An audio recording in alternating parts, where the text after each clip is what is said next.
Our YouTube channel Parth Academy. मैं हूं शरद Tiwari and आज मैं आपको पॉलिटी की क्लास लेने जा रही हूं, पहली क्लास, जो कि मैं आज आपको पढ़ाऊंगी। इसमें भारतीय संविधान की अनुसूचियां, जो कि आपके पेट एग्जाम्स का बहुत इंपॉर्टेंट टॉपिक है और ये सब इसमें सिलेबस में भी आपका लिखा हुआ टॉपिक है। इसलिए और आपको ये पता होगा कि अभी इसकी डेट फिक्स कर दी गई है। फिक्स क्या मतलब कर दी गई है कि 20 अगस्त तक आपका एग्जाम है, तो मैं सारे सिलेबस आपको कंप्लीट कराऊंगी। तो आज मैं पॉलिटी की इस टॉपिक को कंप्लीट कराने जा रही हूँ। तो इस वीडियो को बहुत अच्छे से ध्यान से देख लीजिएगा, क्योंकि ये बहुत आपके लिए बहुत बेनिफिशियल होगा एग्जाम पर्सपेक्टिव से। ओके, चलिए तो वीडियो स्टार्ट करने से पहले आपसे रिक्वेस्ट है कि अगर आपने हमारे चैनल को सब्सक्राइब नहीं किया है तो चैनल को सब्सक्राइब कर लीजिएगा और बेल आइकन को भी प्रेस कर लीजिएगा, ताकि आपको हर एक नोटिफिकेशन मिलती रहे और हर वीडियो को आप इसी तरीके आपके लिए बेनिफिशियल होती रहे। चलिए स्टार्ट करते हैं। देखिए, वैसे आपको ये बात कई बार आपने पढ़ी होगी कि हमारे मूल संविधान में, ठीक है, जो हमारा मूल संविधान था, मूल संविधान से मतलब क्या होता है? मूल संविधान से मतलब ये होता है कि जब भीमराव अम्बेडकर जी ने हमारे संविधान की रचना की थी, तो उस वक्त पे क्या वो जो संविधान लिखा गया था उसको बोलते हैं मूल संविधान। तो जो मूल संविधान हमारा था, तो उसमें जो हमारा अनुसूचियां थी, मूल संविधान,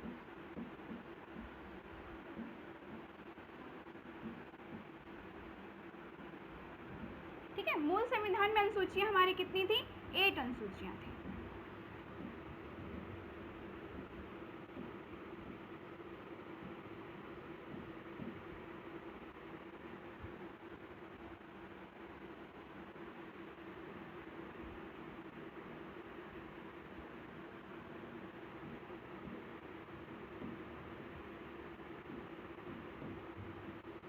ठीक है, इस चीज़ को ध्यान रखिएगा कि 8 अनुसूचियां थी। और इसके बाद जब इसमें मतलब देखिए, कोई भी चीज़ होती है इसकी बाद में ज़रूरत पड़ती चली जाती है। जैसे हम लोग कोई नोट्स बनाते हैं तो हमको क्या लगता है कि बाद में जब अपडेट उसमें होता है तो हम लोग उसी में जोड़ देते हैं ना, जा करके कि चलिए इसको अपडेट कर दिया, न्यू पेन से लिख देते हैं, मतलब उसमें जगह बना के रख देते हैं। बट अब जब हमारा मूल संविधान तैयार हुआ तो उस वक्त पर ज़रूरत नज़र नहीं आई, लेकिन जैसे जैसे जैसे टाइम चलता गया उसमें ज़रूरतें जब आने लगी, जब हमारा भारत आज़ाद हो गया तो उसमें नई नई चीज़ें आने लगी थी। तो जब उसमें संविधान करने की सोची तो अब तो पेज पूरा भर चुका था, अब उसमें तो कुछ पेज जाके ऐड नहीं कर सकते थे।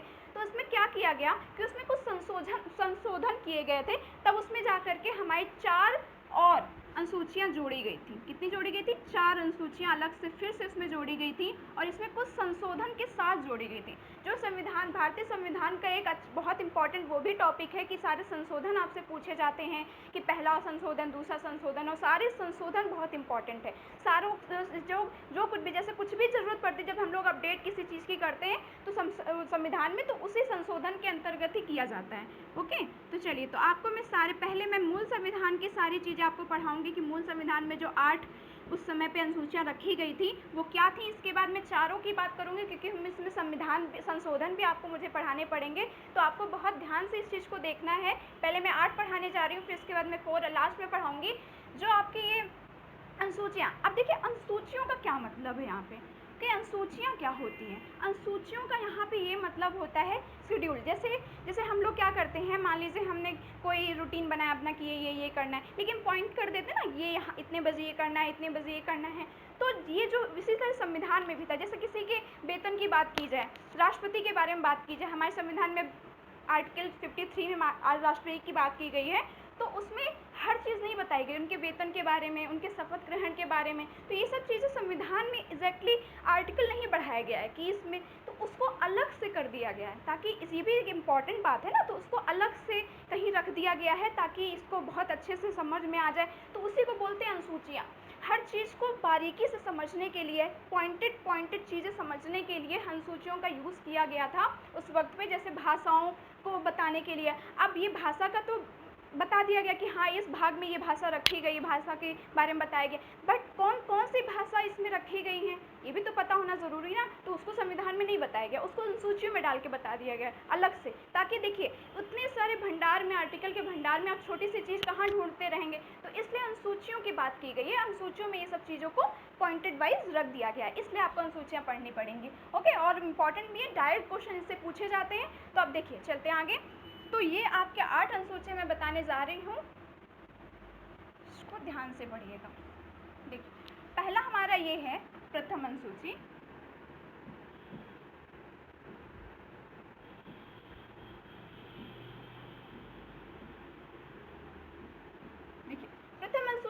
बताया गया, प्रथम अनुसूची में चाहे प्रथम भाग कह लीजिए, प्रथम अनुसूची कह लीजिए, सब में भारत एक राज्य है और राज्यों का संघ, ठीक है, केंद्र शासित प्रदेश, ये सारी चीज़ें आपको बताई गई हैं उसमें। ओके, चाहे भाग 1 की बात की तो भी यही बताया गया, अनुसूची 1 की बात की तो भी यही बताया गया है, तो इस चीज़ को ध्यान रखिएगा। तो मैं लिख देती हूँ इसमें भारत राज्यों का संघ और केंद्र शासित प्रदेश, ये आपको चीज़ें बताई गई हैं इसमें।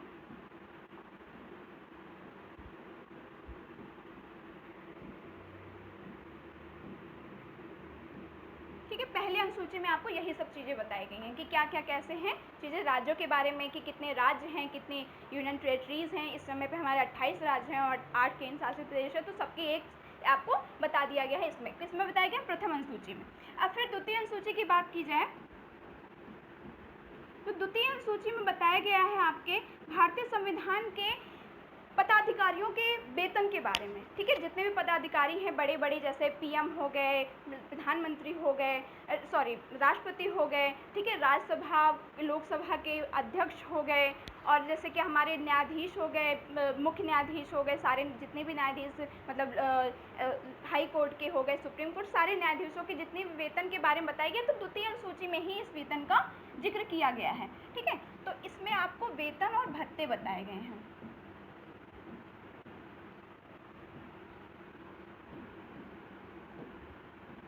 ओके, चलिए अब फिर हमारा आती है तृतीय अनुसूची।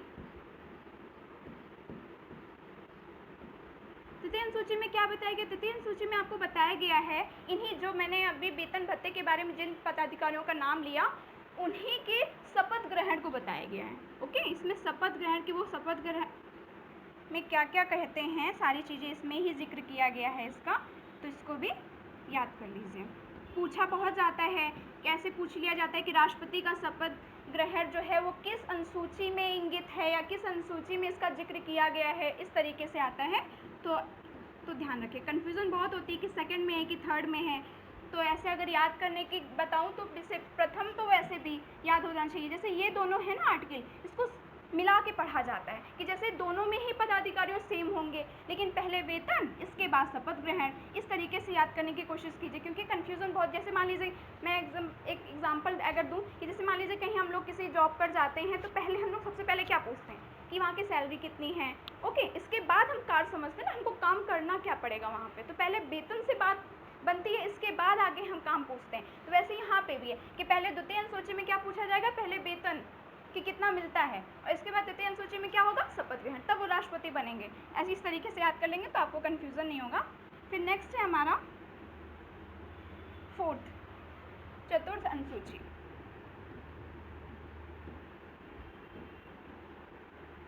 फोर्थ में आपको बताया गया है कि राज्यसभा के बारे में, राज्यसभा की सीटों का आवंटन किस तरीके से किया जाता है उसमें।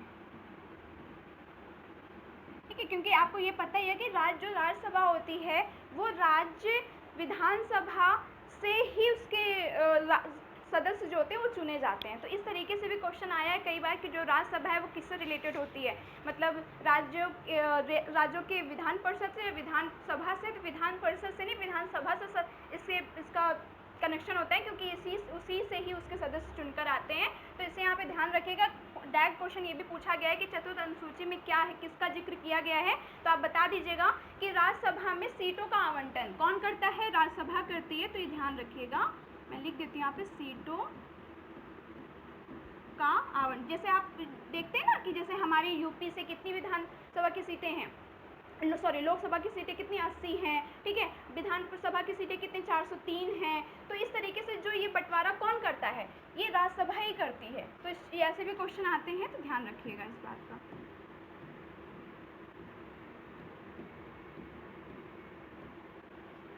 और ठीक है, अब बाकी मैंने बता दिया, तो आप इसको नोट्स बना ही रहे होंगे, आप इसको समझ जाइएगा। ठीक, फिर नेक्स्ट है हमारा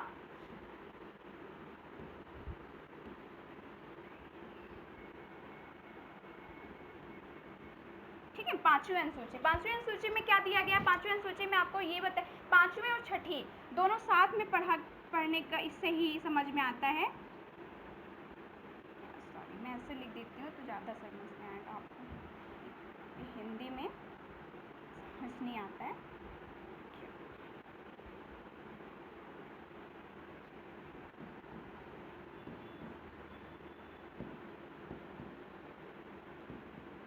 आप नोट्स बना लीजिएगा। फिफ्थ में और सिक्स में दोनों इसको साथ में पढ़िए तो ज़्यादा समझ में आएगा। फिफ्थ में क्या बताया गया है, जो भी अनुसूचित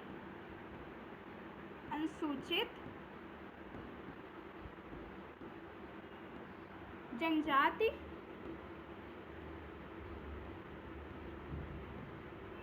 ठीक है, अनुसूचित जाति और जनजाति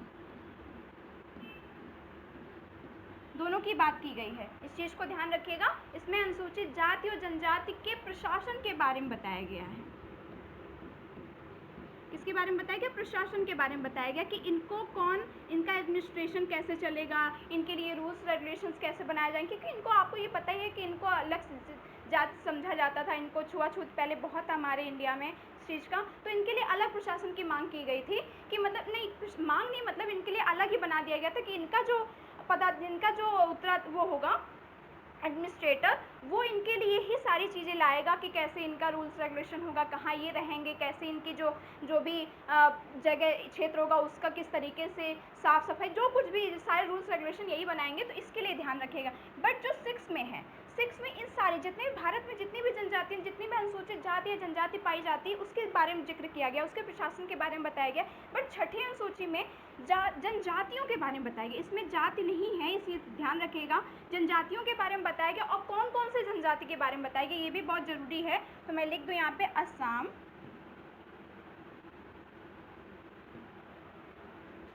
मिजोरम,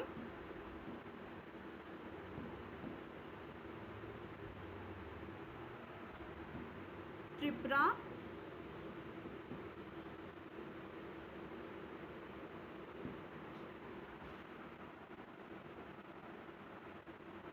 मेघालय।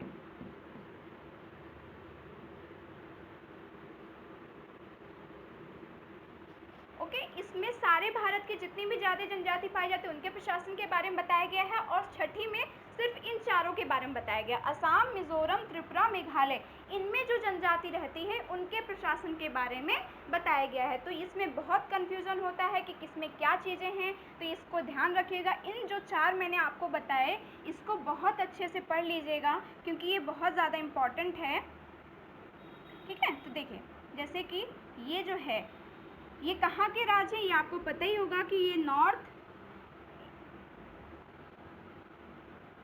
ईस्टर्न के राज्य हैं, और उसमें भी बहुत अच्छे से ध्यान रखिए। जैसे ये हमारा, मैं थोड़ा सा मैप, अगर मैप ज़्यादा अच्छा है नहीं, ऐसे करके इस तरीके से बताया गया है। तो यहाँ पे जैसे मान लीजिए यहाँ पे असम है, ठीक है, यहाँ पे हमारा मेघालय है, यहाँ पे थोड़ा सा इस तरीके, यहाँ पे त्रिपुरा है, और यहाँ पे इस तरीके से आपका मिजोरम है, ठीक है। तो ये ध्यान रखिएगा, असम, मेघालय, त्रिपुरा, मिजोरम, इस तरीके से चार राज्य हैं, तो इस तरीके से आप याद रख लीजिएगा, इनके बारे में ही इसमें प्रशासन में बताया गया है। तो ये दोनों तो बहुत ज़्यादा मोस्ट इम्पॉर्टेंट हैं, इस चीज़ को ध्यान रखिएगा, बहुत ज़्यादा पूछा जाता है, बहुत ज़्यादा इसके क्वेश्चंस पेपर में आए हुए हैं। आप चाहे कोई भी सेट पेपर उठा के देख लीजिएगा, क्योंकि अभी एग्जाम्स भी और सेट पेपर काफ़ी मार्केट में होंगे, तो आप देख लीजिएगा काफ़ी क्वेश्चंस इसके आए हुए हैं, ठीक है। चाहे पीसीएस का पेपर हो, चाहे आईएएस का पेपर हो, सब में ये क्वेश्चन पूछा गया। फिर नेक्स्ट चलते हैं हम लोग सेवेंथ पे। सेवेंथ में आपका बताया गया है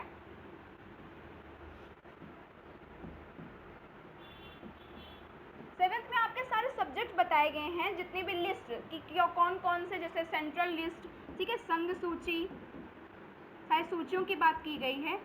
अनुसूची में ये सूची बताई गई है, मतलब लिस्ट बताई गई कौन क्या देखेगा, ठीक है।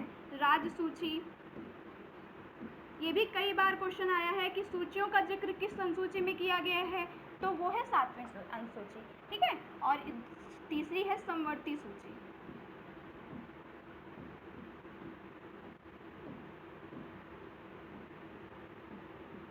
कभी कभी विषय भी पूछ लेते हैं, विषय का क्या मतलब है कि जैसे संघ सूची का क्या होता है, इसमें कौन रूल बना सकता है, इसके लिए नियम कौन बनाता है। संघ का मतलब यूनियन, मतलब सेंट्रल गवर्नमेंट, ठीक है, यूनियन।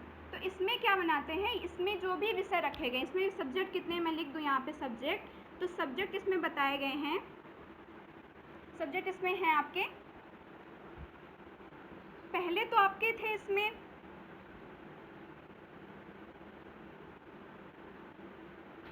97, ओके। अब लेकिन अब ये बढ़ा के कर दिया गया है 100, तो ध्यान रखिएगा, अब इसमें कुछ अपडेट किए गए हैं। तो पहले था 97, अब इसको 100 कर दिया गया है। इसी तरीके राज्य सूची की बात की जाए तो इसमें पहले था 66, इसके बाद इसमें कर दिया गया है डिक्रीजमेंट, ठीक है। तो ये ध्यान रखिएगा, इसमें अब डिक्रीजमेंट कर दिया गया, 66 था पहले, अब 61 कर दिया गया है, ओके। तो ऐसे ऐसे क्वेश्चन पूछे जाते हैं, मतलब ऐसे तो पूछे, अगर याद रहेगा तो बहुत अच्छी बात है। फिर नेक्स्ट है हमारा समवर्ती सूची, इसमें 47 थे सब्जेक्ट, अब इसमें कर दिए गए हैं 51, इसमें बढ़ा दिया गया है। तो राज्य से राज्य सूची है, तो राज्य सूची पे कौन रूल बनाएगा, इसमें स्टेट बनाएगा, ठीक है। अब समवर्ती सूची पे दोनों ही रूल बना सकते हैं। जैसे मान लीजिए कोई भी, जैसे शिक्षा पे बना, शिक्षा वैसे राज्य सूची का विषय होता है, तो जैसे मान लीजिए किसी समवर्ती सूची का कोई अगर है तो उसमें कोई भी रूल बनाना है, ओके। राज्य कहती है हम ऐसा करेंगे, यूनियन कहती है हम ऐसा करेंगे, तो दोनों में अगर मतभेद हो भी जाता है तो फिर किसको ज़्यादा, मतलब उसको राज्य को हटा ही दिया जाएगा, फिर उसमें सिर्फ और सिर्फ यूनियन ही उसमें रूल बना सकती है। इस चीज़ को ध्यान रखिएगा। पहले बात तो ये कि जो समवर्ती सूची होती है उसमें दोनों ही रूल बना सकते हैं। संघ सूची में सिर्फ केंद्र, राज्य सूची में सिर्फ राज्य, बट समवर्ती में दोनों बना सकते हैं। बट कब, अगर दोनों में सहमति से हो गया तो अच्छी बात है, अगर नहीं हो पाया तो सिर्फ और सिर्फ यूनियन ही उस पर रूल बना सकती है। इस चीज़ को अच्छे से ध्यान रखिएगा, ठीक है। फिर हमारा 8th की बात करें तो 8th अनुसूची में क्या बताया गया, 8th अनुसूची में आपका भाषा का जिक्र है, ठीक है। 8th अनुसूची में आपका भाषा, लैंग्वेज की बात की गई है। अब मैंने अभी मूल संविधान समझाया ना आपको, तो मूल संविधान में पहले कितनी भाषाएं थी, पहले थी 14 भाषाएं, ठीक है। मतलब 14 भाषाओं का जिक्र था पहले इसमें।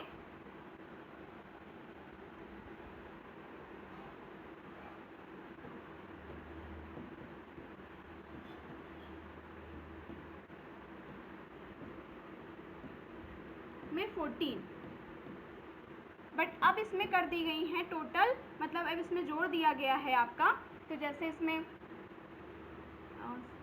9, ठीक है, 9 और जोड़ दिए गए हैं। सॉरी 9 नहीं, 8 जोड़ा गया, सॉरी मिस्टेक हो गई, ठीक है।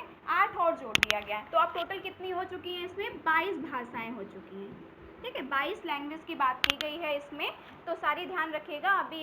अभी न्यूज़ भी आई थी कि तुलु भाषा जोड़ने का भी जिक्र किया जा रहा है, कि इसमें तुलु भाषा, क्योंकि तुलु जो हैं, तुलुवासी जो हैं, मतलब तुलु भाषी के जो लोग हैं, उनका मानना है कि हमारी संख्या बहुत ज़्यादा है, ठीक है, बहुत ज़्यादा हम हैं और हमारी, लेकिन तब भी हमारी भाषा का हमें संविधान में कोई जिक्र नहीं किया गया है। जो 8th शेड्यूल है उसमें हमारी भाषा का जोड़ा तक नहीं गया है, जो कि हम लोग कुछ ज़्यादा ही, क्योंकि देखिए भाषा कैसे जोड़ी जाती है, जैसे कन्नड़ है, तमिल है, ये लोग ज़्यादा है ना, उनकी तमिलनाडु में तमिल भाषा बोली जाती है, कर्नाटका में कन्नड़ बोली जाती है, तो इनके कुछ ज़्यादा, इनके अलग से तवज्जो दी गई कि इनकी भाषा का कोई भी अपमान ना हो, इनकी सारी चीज़ों को, जैसे इसमें जोड़ने का फ़ायदे भी होते हैं, जैसे साहित्यिक आपका जो पुरस्कार होते हैं साहित्यिक के, निबंध वगैरह जो दिए जाते हैं, भाषा भारती वाले जो होते हैं, व्यास सम्मान हो गया, जो लिटरेचर वाले जितने भी हिंदी वाले होते हैं, उसमें इन सब भाषा के जो निबंध होते हैं या फिर जो लेखक होते हैं उनको सम्मान दिया जाता है। अगर इनका जिक्र इसमें नहीं होगा तो उनको कोई भी वैल्यू नहीं दी जाएगी। इसलिए सबका मानना है कि अगर इसमें भाषा जुड़ जाएगी तो हमको भी सम्मान या फिर हमको भी हमारी भाषा को भी ग्रोथ मिल जाएगी। इसलिए जो तुलुवासी हैं उनको इनका ये मानना है कि हमको भी इसमें ऐड किया जाए, ठीक है। इस समय यही चल रहा है, आप न्यूज़ में देख लीजिएगा, इस समय यही न्यूज़ में है तुलु भाषी के लिए। तो ध्यान रखिए इसमें टोटल कितनी भाषाएं हैं, हमारी 22 भाषाओं का जिक्र किया गया है, ठीक है। नेक्स्ट है हमारा, अब देखिए आपको मैंने सारी जो इस मूल संविधान की बात थी कि 8 शेड्यूल की बात थी, मैंने 8 के 8 बता दिए हैं आपको। इसका आप अगर स्क्रीनशॉट में लास्ट में निकलवाऊंगे, आपको मैंने बताया था कि 8 अनुसूचियाँ हैं पूरी, ओके। और बाद में लास्ट में 4 जोड़ी गई हैं, तो 4 की जो बात है वो अभी मैं बताने जा रही हूँ। पहले ये मूल संविधान का ही था, ठीक है। मूल संविधान की सारी बातें कि पहले में क्या था, भारत राज्य और केंद्र शासित प्रदेश बताए गए थे, ओके, कि कैसे भारतीयों किसका किसका संघ है, इस तरीके से ओके, फिर नेक्स्ट है हमारा वेतन और भत्तों के बारे में बताया गया है। किनके वेतन और भत्तों के बारे में अगर बताया गया तो मैं थोड़ा लिख दूं, पदाधिकारियों का।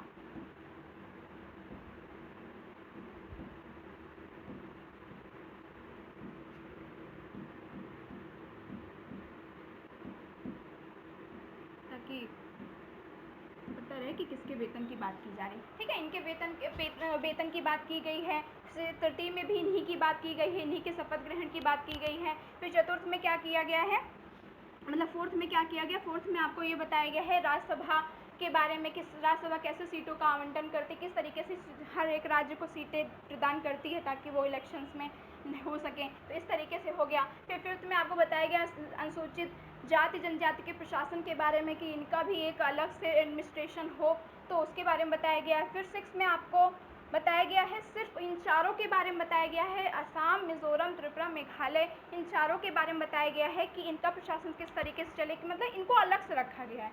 ओके, इस चीज़ को ध्यान रखिएगा, मैंने आपको थोड़ा सा उल्टा सीधा बता दिया तो मैप में, तो इसको देख लीजिएगा। फिर सेवन्थ में आपको बताया गया है संघ सूची, राज्य सूची, संवर्ती सूची के बारे में मैंने सारे विषय लिख दिए हैं, किसमें कितने क्या हैं।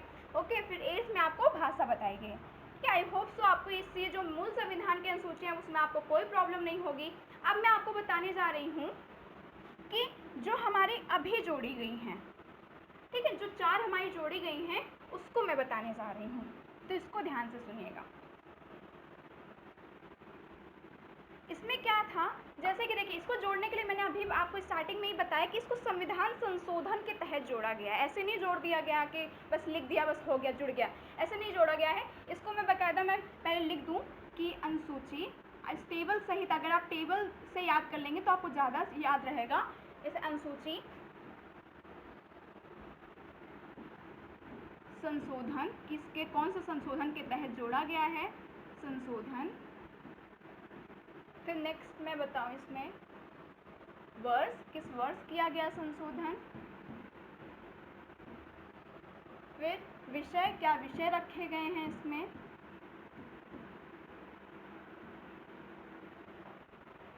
ओके, ये सब चीज़ें। तो हाँ, अनुच्छेद, इस तरीके से अगर मैं आपको टेबल याद रहेगा तो आप बहुत अच्छे से इस चीज़ को समझ पाएंगे कि इसमें आखिर क्या क्या चीज़ें थी। ओके, और इसकी कुछ व्याख्या, जिसकी मैं व्याख्या ज़रूरत समझूंगी मैं उसको लिख दूंगी, तो इस चीज़ को भी आप ध्यान रखिएगा।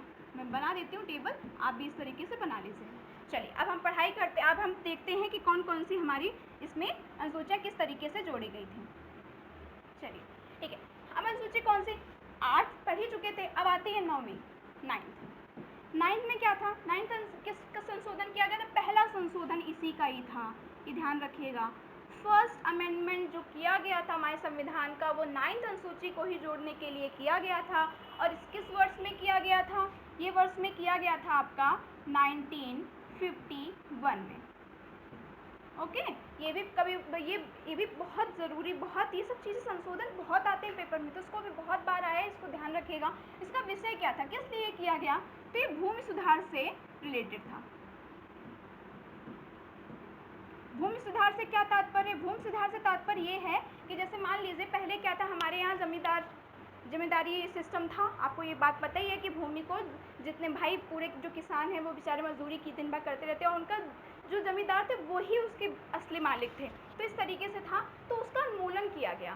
ठीक है, जब हमारा संविधान हम आज़ाद हो गए तो इसका इसके बाद इसका जब ज़रूरत पड़ी कि जमींदारी सिस्टम तो बहुत बुरी बात है, इसको तो हटाना बहुत ज़रूरी है, तो उस समय पे क्या हुआ, कुछ भूमि सुधार की ज़रूरत पड़ी थी। ठीक है, भूमि सुधार करने की, कि इसको जमींदारी सिस्टम हटा करके चीज़ों को अलग से लाया जाए, तो इसके लिए 9th अनुसूची जोड़ी गई थी आपकी। और इसके लिए और चीज़ें ध्यान रखिएगा, उसमें यही विषय रखे गए थे जिसको सुप्रीम कोर्ट में चुनौती नहीं दी जा सकती है। इस बात को भी ध्यान रखिएगा, कभी कभी व्याख्याहित क्वेश्चन पूछ लिए जाते हैं आपके असर्शन रीजन में, तो इस चीज़ को भी बहुत अच्छे से पढ़ लीजिएगा कि भूमि सुधार में ऐसे सब्जेक्ट रखे गए थे, स्टार्टिंग की बात कर रही हूँ जब ये संशोधन किया गया, इसकी बात बताऊँगी कैसे।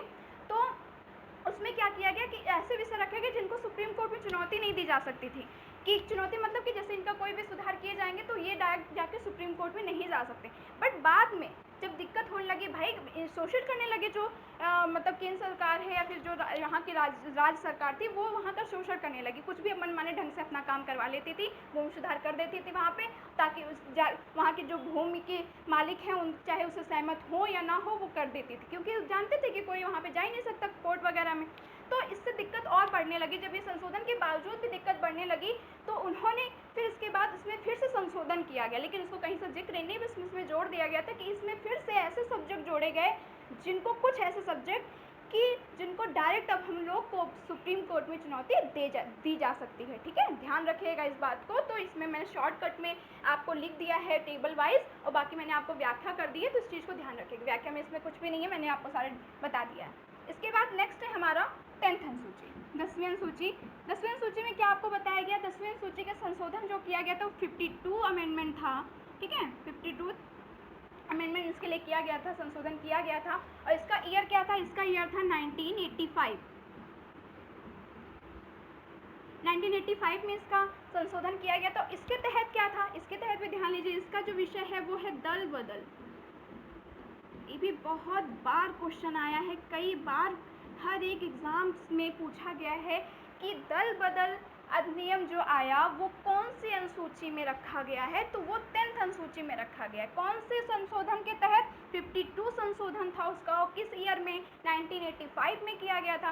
क्या है ये दल बदल, ठीक है। दल बदल पहले समझ ली, दल बदल वैसे तो समझ ही गए होंगे कि अदला बदली करने, इसके बता रही हूँ। जैसे मान लीजिए कोई बहुत, जब स्टार्टिंग हमारा जब हम लोग आज़ाद हुए तो उस समय पे काफ़ी पार्टियां आ गई थी। पहले सिर्फ कांग्रेस थी, इसके छोटे छोटे, क्योंकि देखिए कभी भी एक दूसरे के जो विचार होते हैं वो आपस में बहुत कम ही, रेयर केस में होता है कि उनके मिलें, ठीक है, नहीं तो अपोजिट ही रहता है हमेशा। वो कुछ और बोलेंगे, सामने वाला कुछ और बोलेगा, तो इससे असहमति प्रकट होती है। तो इससे क्या था, उस समय पे काफ़ी छोटे छोटे दल बन गए थे हमारे भारत में, बहुत छोटे छोटे दल बन गए थे। किसी का अलग अपना 10 लोगों का ग्रुप है, कोई इधर 15 लोगों का ग्रुप है, इस तरीके से छोटे छोटे दल बन गए थे। इससे क्या होता, जब इलेक्शन होता था तो आपको किसी को ही मतलब पूर्ण बहुमत मिलता ही नहीं था। भाई जब बट गए हैं तो कोई 4 लोग उनको वोट देंगे, 5 लोग उनको वोट देंगे, तो कैसे किसी को मिल पाएगा।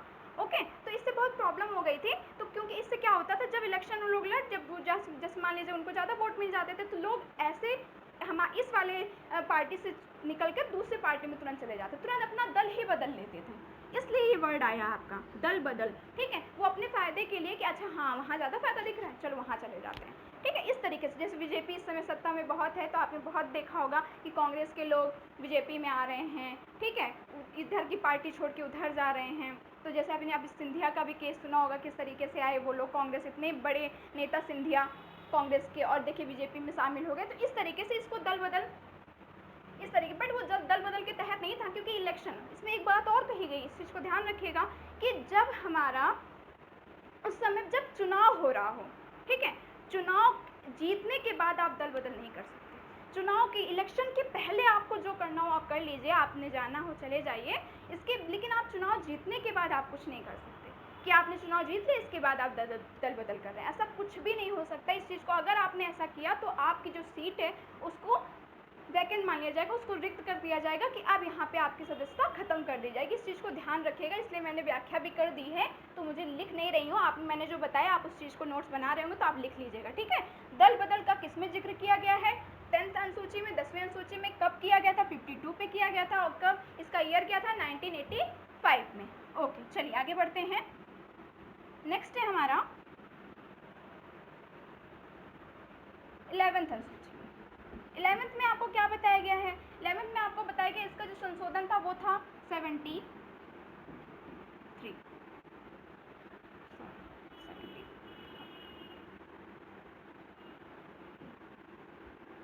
है, 73 था। और ये कब किया गया था, ये किया गया था, इसमें काफ़ी डेट बच्चों में प्रॉब्लम हो जाती है, कब किया गया था, तो ये किया गया था 1992, 1993। ऐसा क्यों, दो कभी आपको कहीं कहीं आपको 92 मिलेगा, कहीं आपको 93 मिलेगा, इसका क्या मतलब है, कंफ्यूजन क्यों आप कभी मत रखिएगा। देखिए 1992 में लाया गया था, ठीक है, प्रस्ताव लाया गया था ऐसा 11th अनुसूची का, ये लाया गया था, और 1993 में इसको पास कर दिया गया था। तो दोनों में यही डिफरेंस है। तो कभी अगर 1992 आ जाए तो दोनों, अगर ये ऑप्शन में नहीं है तो आप इसको टिक कर दीजिएगा, अगर ये है, ये दोनों हैं तो आप इसको प्रेफर कीजिएगा, क्योंकि इसी में लागू कर दिया गया था, इसमें पास हुआ था, मतलब इसमें प्रस्ताव लाया गया, लास्ट में पास कर दिया गया और यहाँ इसको लागू कर दिया गया था 1993 में। ओके, क्लियर हो गई बात। इसमें कौन से विषय हैं, इसमें बताया गया पंचायत के बारे में।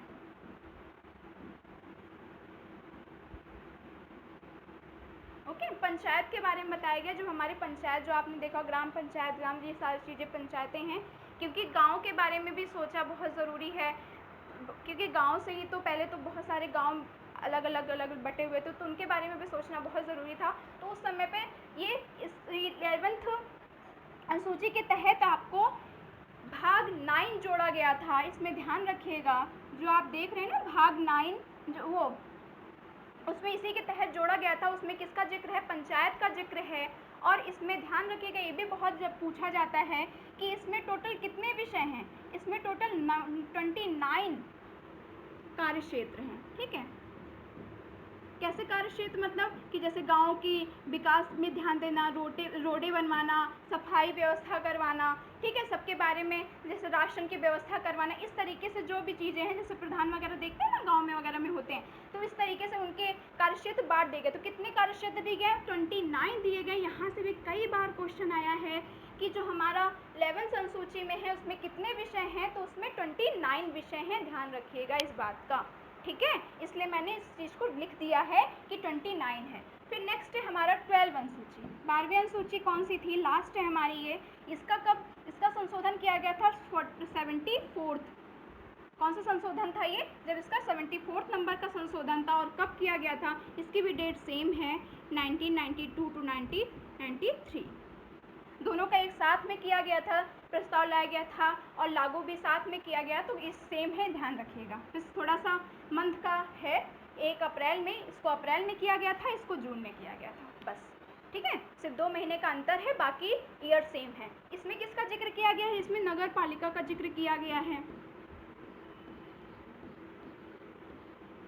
इसमें नगर पालिका के बारे में बताया गया है कि जिस तरीके गाँव का, इसमें आपको बता देगा पंचायत में कि गांव के किस तरीके से विकास करना, उस तरीके से नगर पालिका के शहरों का भी विकास तो ज़रूरी था ना, क्योंकि रोडें वहाँ पे भी तो बननी बहुत ज़रूरी है, इसका सफाई वगैरह जो कुछ भी है उसमें भी किया गया। तो इसमें भी विषय, इसमें ध्यान रखिएगा 18 हैं, 18 कार्य क्षेत्र इसमें भी हैं।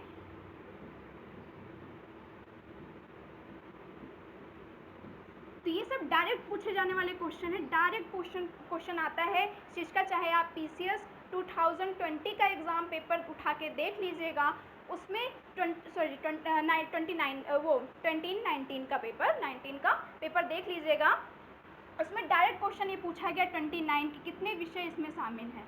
ठीक है, डायरेक्ट क्वेश्चन आया है, इसलिए मैंने आपको बता दिया, ये बहुत इंपॉर्टेंट है जितनी भी चीज़ें मैंने बताई। तो चलिए मैं आपको एक बार रिपीट करवा दूँ कि मैंने क्या क्या बताया। देखिए, 9th में मैंने बताया आपको कि ये कौन से संशोधन के अंतर्गत आया, फर्स्ट संशोधन के अंतर्गत आया, ये 1951 में आया था, जिसमें आपको विषय रखा गया था, इसके अंदर क्या था, भूमि सुधार के बारे में बताया गया।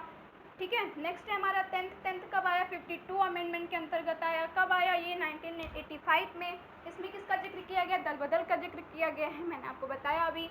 इसके बाद 11th में किसका जिक्र किया गया है, इसमें 73 की बात की गई है। 73 कब आया, 1993 में आया। इसमें किसका है, इसमें पंचायतों के बारे में बताया गया है, इसमें जो सब्जेक्ट है वो 29 है। ओके, 29 है। नेक्स्ट है हमारा 12 में 74 अमेंडमेंट किया गया था, 74th नंबर का अमेंडमेंट था इसमें, और ये भी ईयर सेम है इसका। इसमें नगर पालिका के बारे में बताया गया है, और इसमें भी सब्जेक्ट कितने हैं, 18। ओके, आई होप मैंने इतने से आपको जो चीज़ें बताई हैं बहुत इंपॉर्टेंट हैं, चीज़ों को बहुत अच्छे से समझ लीजिएगा। मैं इसका स्क्रीनशॉट, चलिए मैं आपको सारे स्क्रीनशॉट दे देती हूँ, जितना मैंने लिखा है आप अच्छे से ले लीजिएगा सारे स्क्रीनशॉट। ओके, चलिए ले लीजिए स्क्रीनशॉट।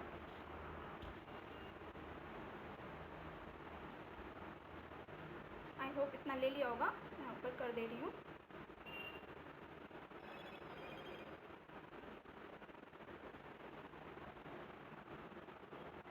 सब्जेक्ट याद रखिएगा कितने किस में हैं, ये भी क्वेश्चन आ जाते हैं पेपर में। सब्जेक्ट का भी बहुत अच्छे से ध्यान रखिएगा। 8th में भी कितनी भाषाओं का जिक्र है इसको भी ध्यान रखिएगा, कौन कौन सी भाषाएं हैं, ये तो मोस्टली कम ही पूछी जाती हैं, लेकिन हाँ ऐसे पूछ लेंगे कि मैथिली, संथाली, ये सब किस में ये भाषाओं का जिक्र किस में किया गया है, तो आप ध्यान रखिएगा 8th अनुसूची में ही भाषाएं हैं तो उसमें ही इसका जिक्र भी किया गया होगा। तो इस तरीके से भी क्वेश्चन फंसाने के लिए बोल देते, तो आप इस चीज़ का भी ध्यान रखिएगा। इसके बाद सारे लिख लिए आप अपने, चलिए ये टेबल भी कर लीजिए डायरेक्ट, ओके ठीक। ये आपका सारा, ये आज का जो टॉपिक है अनुसूचियों का, ये यही समाप्त होता है। इतना ही अनुसूची में आपको पढ़ना है, इससे ज़्यादा आपको नहीं पढ़ना है।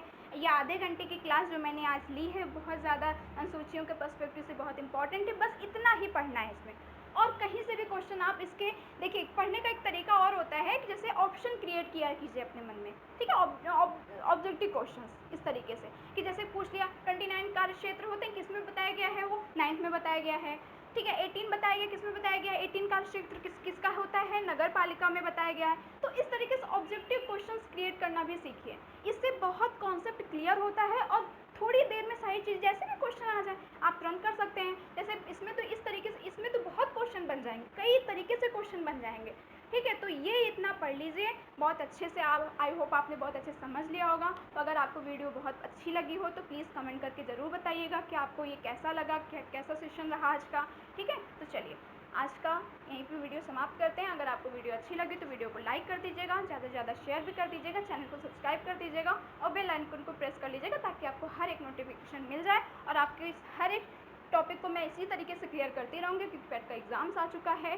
सारी डेट क्लियर होती नज़र आ रही हैं, ठीक है। चलिए टेक केयर, बाय बाय।